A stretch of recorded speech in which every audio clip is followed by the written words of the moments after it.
அனைவருக்கும் வணக்கம். இது k2k.com ரசிக்க நான் ஸ்ரீ பெரிய கருப்பன் உங்கள் சமையல் தோழி. இன்னைக்கு வந்து நம்ம இந்தியன் சமைக்கக்கூடிய ஒரு நாள். இன்னைக்கு நான் பண்ண போகிறது வந்து ஒரு ஸ்வீட். என்ன ஸ்வீட்னு பார்த்தீங்கன்னா ரசகுல்லாஸ். ஸோ ரசகுல்லான்னு சொல்லும் போதே எல்லாருக்குமே ரொம்ப பிடிச்ச டிஷ் அது. ரொம்ப ஈஸியாகவும் பண்ணலாம், குயிக்காகவும் பண்ணலாம். நிறைய பேர் வீட்டில் ட்ரை பண்ணியிருப்பீங்க. பட் ஒரு ஸ்லைட் ட்விஸ்டோட இன்றைக்கி நான் பண்ண போகிறேன். என்னென்னு பார்த்தீங்கன்னா பீட்ரூட் ரசகுல்லாஸ் பண்ண போகிறேன்.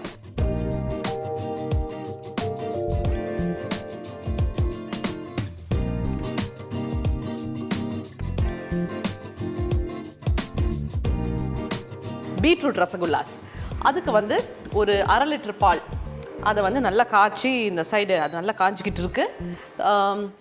ஒரு 1/2 லிட்டரில் வந்து ஒரு 8லேருந்து 9 மீடியம் சைஸ் பால்ஸ் வரும். கொஞ்சம் சின்னமாக உருட்டினீங்கன்னா ஒரு 12 பால் வரலாம். ஸோ இன்றைக்கி நான் வந்து ரொம்ப ஸ்மால் பேட்ச் தான் பண்ணுறேன். ஸோ 1/2 லிட்டர் பால் வந்து இங்கே இருக்குது. ஸோ அது நல்லா கொதிக்கணும், நல்லா கொதிச்சிட்டு இருக்கட்டும். மீன்வைல் பீட்ரூட் வந்து ஜூஸ் பண்ணணும். க்யூபாக கட் பண்ணி வச்சுருக்கிறேன்.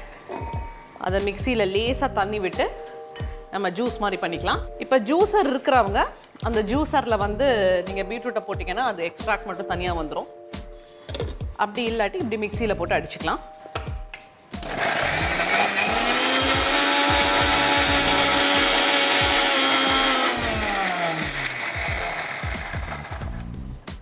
Nice, very nice.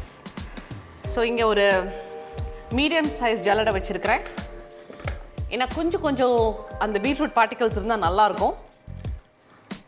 அதனால் நம்மளோட டீ ஃபில்டரில் வடிகட்டினீங்கன்னா இன்னும் ரொம்ப நைஸாக வடிகட்டிடும். ஸோ இப்போ என்ன பண்ணுவோம் அப்படின்னு பார்த்தீங்கன்னா, பால் வந்து நல்லா கொதிச்சுக்கிட்டு இருக்கு. இதில் என்ன பண்ண போகிறேன்னா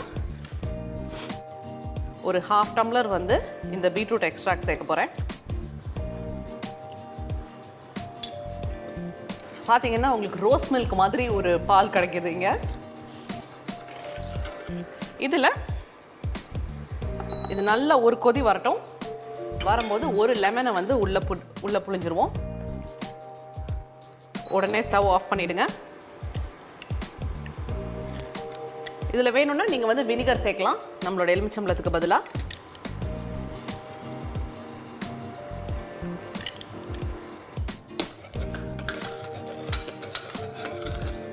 ஓகே, ஸோ இங்கே பார்த்தீங்கன்னா நம்மளோட பால் தனியாக அதோட தயிர் தனியாக வந்து நமக்கு நல்லா திரிஞ்சு வந்தாச்சு. ஸோ இதை வந்து இப்போ ஒரு துணியில் வந்து வடிகட்டிக்கலாம்.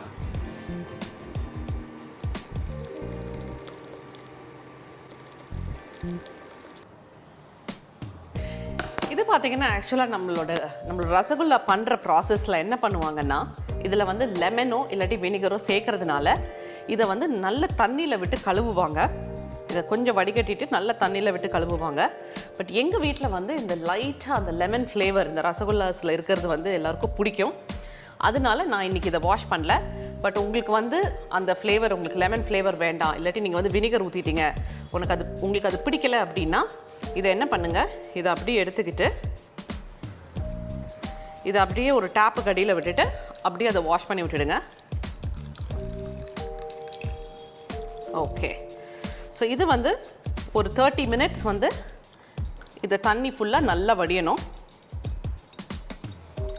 ஸோ ஒரு துணியில் கட்டி ஒரு கயர் கட்டி மேலே வந்து நம்ம தொங்க விட்டுடலாம். இல்லாட்டி இன்னொரு குவிக் அண்ட் ஈஸி மெத்தட் இருக்குது. இதை என்ன பண்ணுங்கள், லைட்டாக ஸ்க்வீஸ் பண்ணிவிட்டு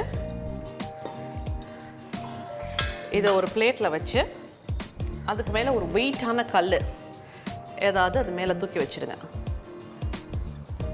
இப்படி வச்சிங்கன்னா ஒரு 20 மினிட்ஸ்க்குள்ளே 15 to 20 மினிட்ஸ்க்குள்ளே இது நல்ல பன்னீர் வந்து நல்ல திக்காயிடும். இது செட் ஆகட்டும். இந்த தண்ணியை வந்து நீங்கள் வேஸ்ட் பண்ண வேண்டாம். இதில் வந்து இன்னும் கொஞ்சம் லெமன் புழிஞ்சு இன்னும் கொஞ்சம் சர்க்கரை போட்டு பாருங்கள், ஜூஸ் மாதிரியே இருக்குது. ஸோ 1/2 கப் தான் சர்க்கரை. அதுக்கு வந்து ஜஸ்ட் தண்ணி விடாமல் நான் இந்த பீட்ரூட் தண்ணியை, அதாவது பீட்ரூட் சிரப்பை வந்து இப்போ உள்ளே ஊற்ற போகிறேன். ஸோ 1 டம்ளர் இருக்கு. நைஸ். ஸோ மொத்தமாக நம்மளுக்கு 1.5 டம்ளர் தண்ணி வேணும்.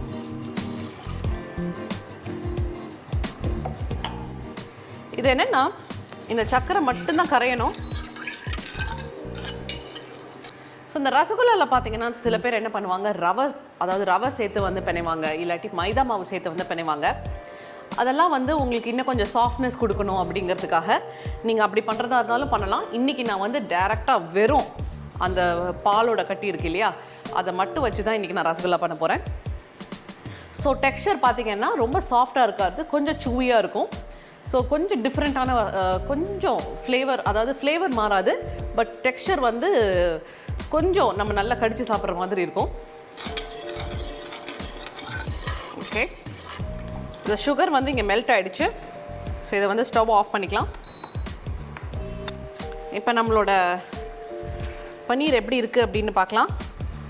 ஒரு 20 மினிட்ஸ் இது நல்லா வடிஞ்சிருக்கு. சூப்பரான கன்சிஸ்டன்சியில் இருக்குது. இதை ஜென்ரலாக என்ன பண்ணுவாங்கன்னா, சில பேர் வந்து இப்படி கையில் வச்சு தேய்ச்சி அதாவது கையிலையும் ப்ரெஷர் கொடுத்து பிணைவாங்க. பட் இன்றைக்கி எல்லாம் நம்ம வந்து ஷார்ட்கட்டில் பண்ணுறோம். அதனால் என்ன பண்ண போகிறேன்னா, இதை போட்டு நான் மிக்சியில் போட்டு அடிக்க போகிறேன். அதாவது சில பேர் சொல்லுவாங்க, அதாவது கம்ப்ளீட்டாக நீங்கள் அதாவது ஃபஸ்ட்டு ப்ரெஷர் கொடுத்து தேய்க்கணும், அதுக்கப்புறம் அதை எடுத்து அப்புறம் திருப்பி ப்ரெஷர் கொடுத்து தேய்க்கணும், அதுக்கப்புறம் திருப்பி ப்ரெஷர் கொடுத்து தேய்க்கணும்பாங்க. பட் அதையெல்லாம் விட இப்படி மிக்சியில் போட்டு ஒரு 3 தடவை இல்லாட்டி 4 தடவை பல்ஸ் பண்ணிங்கன்னா நீங்கள் கையில் போட்டு தேய்க்கிற எஃபெக்ட் உங்களுக்கு வந்து இதில் கிடைக்கும்.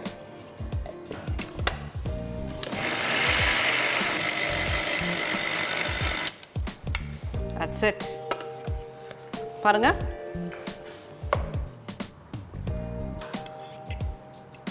ஸோ இதை வந்து இப்போ நம்ம ஒரு பிளேட்டில் எடுத்துக்கலாம்.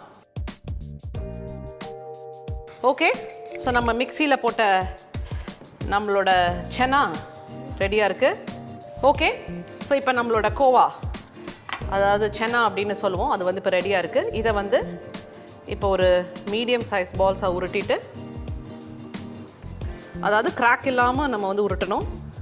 நம்ம வந்து இப்போ நம்மளோட சுகர் சிரப்பை வந்து ஹீட் பண்ணிக்குவோம். சுகர் சிரப் வந்து சூடாகணும், ஆனால் வந்து கொதிக்கக்கூடாது. இப்போ நான் வந்து பீட்ரூட் ஜூஸ் ஊற்றுன மாதிரி நீங்கள் வந்து கேரட் ஜூஸ் ஊற்றலாம், இல்லாட்டி வந்து பைனாப்பிள் ஜூஸ் ஊற்றலாம்.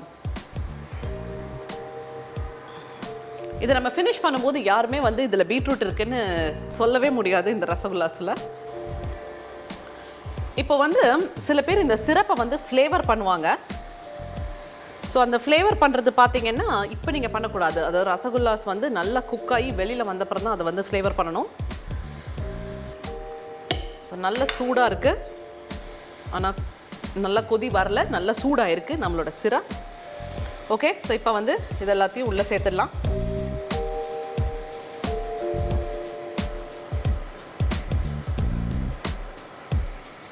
ஸோ ஆல்மோஸ்ட் நம்மளோட வேலை ஓவர். இதை வந்து இப்போ க்ளோஸ் பண்ணி வைக்க போகிறேன். ஸோ ஒரு சத்தம் வந்த அப்புறம் நல்லா குறைச்சி வச்சு ஒரு 5 நிமிஷம் கொடுக்க போகிறேன். ஸோ அது வரைக்கும் வெயிட் பண்ணும். ஓகே, ஸோ இது வந்து நல்ல ஒரு விசில் வந்து நான் குறைச்சி வச்சு 5 நிமிஷம் கொடுத்தது. ஸோ திறந்து பார்க்கலாம் எப்படி இருக்குன்னு. சூப்பர். ஸோ நம்மளோட ரசகுல்லாஸ் வந்து பர்ஃபெக்டாக வெந்திருக்கும். ஸோ இப்போ திருப்பி நம்ம ஸ்டவ் ஆன் பண்ணிவிட்டு 2 விஷயம் உள்ளே சேர்க்க போகிறேன். ஒன்று வந்து கொஞ்சோண்டு ரோஸ் வாட்டர், அப்புறம் கொஞ்சோண்டு நம்மளோட ஏலக்காய் பொடி.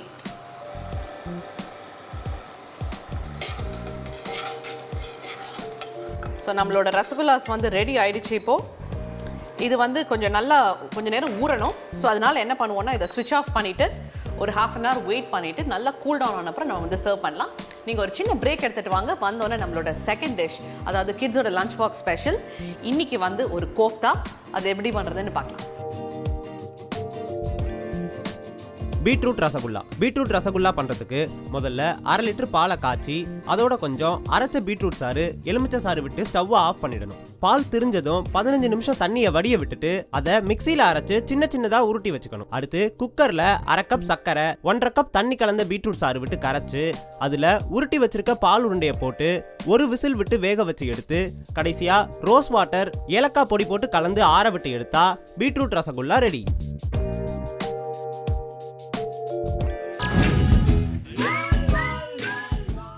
ஸோ வெல்கம் பேக் மக்களே. இன்றைக்கி வந்து நம்ம இந்தியன் குக் பண்ணிட்டு இருக்கிறோம். அருமையான பீட்ரூட் ரசகுல்லாஸ் வந்து ரெடி ஆகிடுச்சு. இது வந்து ஆறிக்கிட்டு இருக்கு. அது நல்லா ஆறினப்புறம் நம்ம வந்து சர்வ் பண்ணிக்கலாம். இப்போ நான் நெக்ஸ்ட் பண்ண போகிறது வந்து ஒரு கிட்ஸோட லஞ்ச் பாக்ஸ் ஸ்பெஷல்.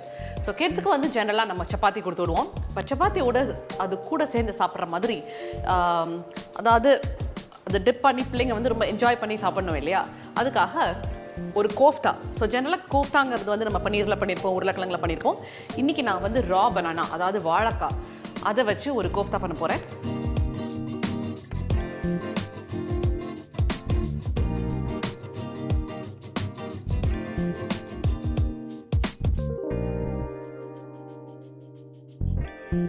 ஸோ என்ன பண்ணியிருக்கேன் அப்படின்னா, வாழைக்காயை வந்து அடியும் முனியும் வெட்டிட்டு அப்படியே தோலோடு உள்ளே போட்டு குக்கரில் போட்டு அவிச்சு வச்சுருக்கிறேன். ஸோ அது ஏன் தோலோடு அவிக்கிறோன்னா, தோல் இல்லாமல் அவிச்சிங்கன்னா அது வந்து ரொம்ப அப்படி கரைஞ்சி போயிடும். ஸோ தோலோடு அவிச்ச வாழைக்காய், ஸோ தோலை எடுத்துட்டு, ஸோ ஒரு வாழைக்காய்க்கு ஒரு பொட்டேட்டோ கணக்கில் எடுத்திருக்கேன். ஸோ வாழைக்காய் அண்ட் உருளைக்கிழங்கு அது ரெண்டையும் சேர்த்து போட்டு மசிச்சுக்கலாம்.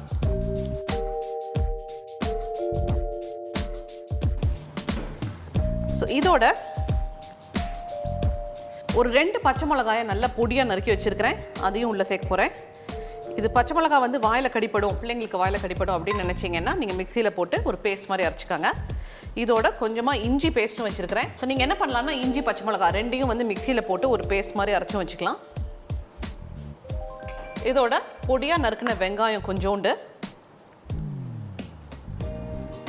அப்புறம் கொஞ்சமாக ஆம்ச்சூர் பவுடர், அதாவது மாங்காய் பவுடர். இது இருந்தால் வந்து எக்ஸ்ட்ரா ஃப்ளேவர் கொடுக்கும், பட் இது வந்து ஆப்ஷனல் இன்க்ரீடியன்ட் தான், பட் போட்டால் நல்லாயிருக்கும். அது வந்து ஒரு 1/2 டீஸ்பூன்.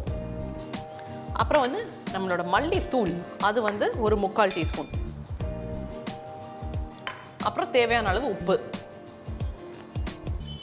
ஸோ இவ்வளோ தான் நம்மளோட கோஃப்தாவோட பேஸு.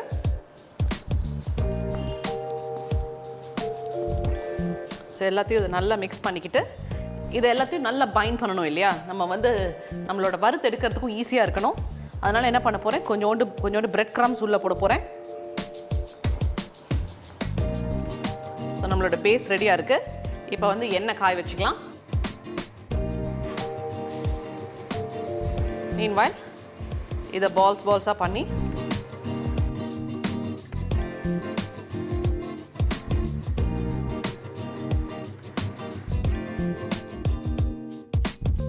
ஓகே. ஸோ நம்மளோட கோஃப்தா பால்ஸ் எல்லாம் இங்கே வந்து ரெடியாக இருக்குது. ஸோ இதை வந்து டீப் ஃப்ரை பண்ணி எடுத்துடலாம்.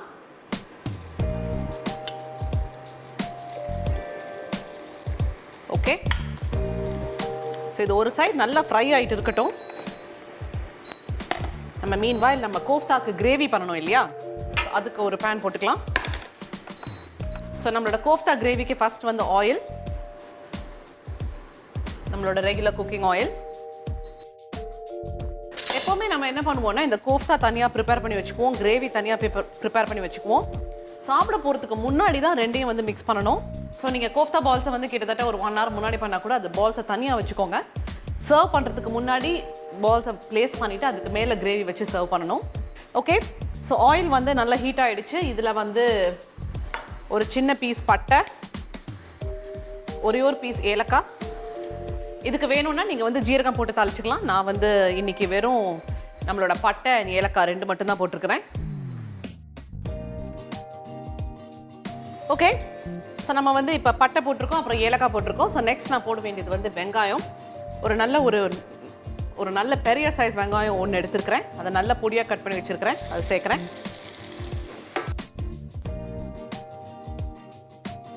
ஓகே. ஸோ நம்மளோட வெங்காயம் வந்து இங்கே வந்து சூப்பராக வதங்கிடுச்சு. ஸோ நெக்ஸ்ட்டு வந்து இதில் என்ன பண்ண போகிறேன் அப்படின்னு பார்த்தீங்கன்னா, கொஞ்சமாக இஞ்சி பேஸ்ட்டு ஒரு 1/2 டீஸ்பூன், நல்ல ஃபைனாக சாப் பண்ண பச்சை மிளகா வந்து 2. நான் முதல்ல சொன்ன மாதிரி தான் இது வாயில் கடிப்படுது அப்படின்னு நினச்சிங்கன்னா, இஞ்சி அண்ட் பச்சை மிளகா 2யும் மிக்சியில் வந்து நல்ல பேஸ்ட் மாதிரி அரைச்சிட்டு அதுக்கப்புறம் நம்ம வந்து உள்ளே சேர்த்துக்கலாம். ஓகே. ஸோ அந்த இஞ்சியோட பச்சை வாசம் போகிற வரைக்கும் நம்ம வந்து வதக்கணும். இப்போ என்ன பண்ண போகிறேன்னா, ஒரு 2 பெரிய தக்காளி எடுத்தேன், அதை வந்து மிக்சியில் வந்து நல்ல பேஸ்ட் மாதிரி அரைச்சி வச்சுருக்கிறேன். ஸோ அந்த பேஸ்ட்டை வந்து இப்போ உள்ளே சேர்க்குறேன். ஸோ தக்காளியை வந்து இப்படி நம்ம ரா போடுறதுனால இது வந்து கிட்டத்தட்ட ஒரு 15 to 20 minutes வந்து நல்ல சாஸ் மாதிரி நல்லா கோட்டாகி நல்லா குக் ஆகணும். என்ன பண்ணிக்கலாம், இதில் வந்து நம்ம இப்போ மசாலா சாமான்லாம் சேர்க்க ஆரம்பிச்சிடலாம். ஃபஸ்ட்டு வந்து கொஞ்சமாக மிளகாத்தூள், அப்புறம் வந்து மல்லித்தூள், கொஞ்சமாக ஜீரக பவுடர், கொஞ்சோண்டு கரம் மசாலா பவுடர், அதுக்கப்புறம் கொஞ்சோண்டு மஞ்சத்தூள். ஸோ எல்லா பவுடரும் சேர்த்தாச்சு. இதோட கொஞ்சமாக உப்பு,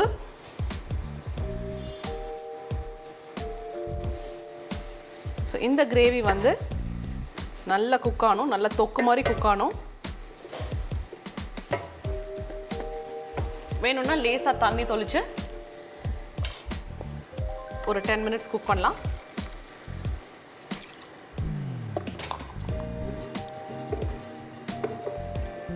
ஓகே, மீன்வேல் என்ன பண்ணி வச்சுருக்கேன்னா, இங்கே வந்து ஒரு 10 முந்திரி பருப்பு வச்சுருக்கேன். அதை வெண்ணெய் தண்ணியில் கிட்டத்தட்ட ஒரு 15-20 நிமிஷமாக நல்லா ஊறிட்டு இருக்கு. ஸோ இதை வந்து மிக்சியில் போட்டு நல்ல ஒரு பேஸ்ட்டாக வந்து அரைச்சிக்க போகிறேன். பேசிக்காக இது வந்து நம்மளுக்கு திக்கனிங் ஏஜென்ட் மாதிரி, கிரேவி வந்து திக் ஆயிரும். ஸோ முந்திரி பருப்பு வேண்டாம் அப்படின்னு நினைக்கிறவங்க நீங்கள் ஃப்ரெஷ் க்ரீம் வச்சு கூட இதை திக் பண்ணிக்கலாம்.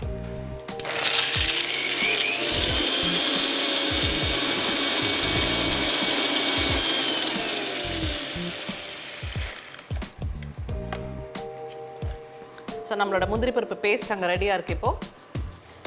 ஸோ கிரேவி வந்து இப்போ நல்லா கொதிச்சிட்டு வருது. ஸோ இந்த சமயத்தில் என்ன பண்ணுவோம்னா, நம்ம அரைச்சி வச்சுருக்க முந்திரி பருப்பு பேஸ்ட், நம்மளோட திக்னிங் ஏஜென்ட், அதை வந்து உள்ளே சேர்த்துடலாம். போட்டோன்னே வந்து சூப்பர் யம்மி ஆயிரும் நம்மளோட டிஷ்ஷு. நைஸ், பாருங்க எவ்வளோ திக்கான கிரேவி, ரிச்சான கிரேவி ஆயிடுச்சு. ஸோ லேசாக தண்ணி மட்டும் சேர்த்துக்கலாம். நைஸ். ஸோ நல்ல ஒரு கொதி வரணும், நல்ல எண்ணெய் விட்டுட்டு வெளியில் வரும், அது வரைக்கும் வெயிட் பண்ணுவோம். ஓகே, ஸோ நம்மளோட கிரேவி வந்து நல்லா கொதிச்சிட்டு இருக்கு. இப்போ என்ன பண்ணுவோம் அப்படின்னு பார்த்தீங்கன்னா, கொஞ்சோண்டு கடைசியாக ஃபினிஷிங் டச்சாக வந்து என்ன பண்ணுவோம்னா, ஒரு 1/2 டேபிள் ஸ்பூன் பட்டர் வந்து போடுவோம். அது வந்து கம்ப்ளீட்லி ஆப்ஷனல், பட் போட்டிங்கன்னா உங்களுக்கு அந்த ஒரு ஃபைனல் டச் ஃப்ளேவர் உங்களுக்கு கிடைக்கும். ஓகே, ஸோ நம்மளோட பட்டரும் வந்து ஃபுல்லாக மெல்ட் ஆகிடுச்சு. இப்போ ஸ்டவ் ஆஃப் பண்ணிக்கலாம். நம்மளோட கோஃப்தாவோட கிரேவியும் ரெடி. இப்போ ஜஸ்ட் சர்விங் மட்டும்தான் பாக்கி. ஸோ சர்வ் பண்ணுறது பார்த்தீங்கன்னா, ஃபஸ்ட்டு கோஃப்தா பால்ஸை வந்து அரேஞ்ச் பண்ணிக்கோங்க.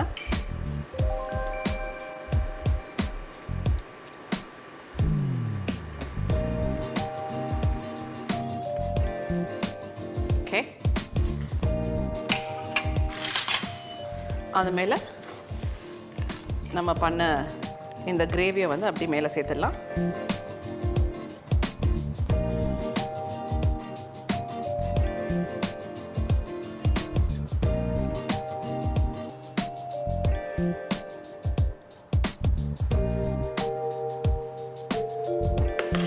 ஸோ ஃபைனலாக கொஞ்சோண்டு கொத்தமல்லி மட்டும் போட்டு டாப் பண்ணிடுவோம்.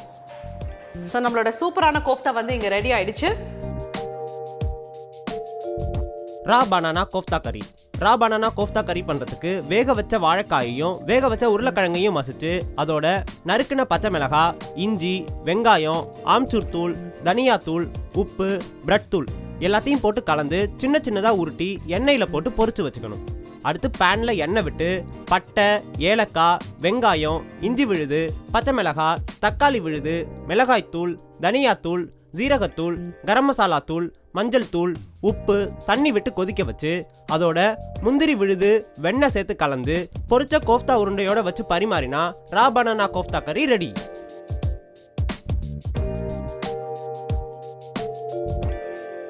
இப்போ நான் முதல்ல பண்ண நம்மளோட பீட்ரூட் ரசகுல்லாஸும் இங்கே ரெடி ஆயிருக்கு. ஸோ 2 அருமையான டிஷ்ஷஸ் இன்னைக்கு குவிக் அண்ட் ஈஸியாக முடிஞ்சிருச்சு. கண்டிப்பாக வீட்டில் ட்ரை பண்ணி பாருங்கள், உங்களுக்கு ரொம்ப ரொம்ப பிடிக்கும். இப்போதைக்கு it is Shri signing off with both the dishes. Bye.